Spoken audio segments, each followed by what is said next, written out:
Welcome to my YouTube channel, Tony Su Vega, your feng shui guru and paranormal expert. Horoscope: Virgo, August 23 to September 22. September 5, Tuesday. Career. Nakuha natin sa career ang baraha ng The Stars. So nagtutukoy ito na maganda ang takbo ng iyong karera sa ngayon. At kung lilipat ka naman ng trabaho, mas mauunlad ka. At kung may bala ka namang magtrabaho sa ibang bansa o magtrabaho ka sa ibang lugar, mayroon kang malaking oportunidad para doon. Ang time frame ay ngayong taon na ito hanggang unahan ng taong 2024.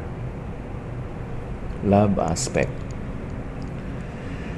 Nakuha natin ang Ace of Swords.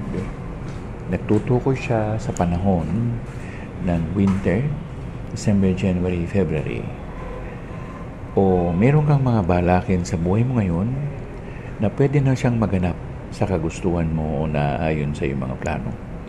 Yung plano na yan ay kailangan mo lang i-execute dahil yun ang talagang kapupuntahan o karoroonan ng iyong mga plano.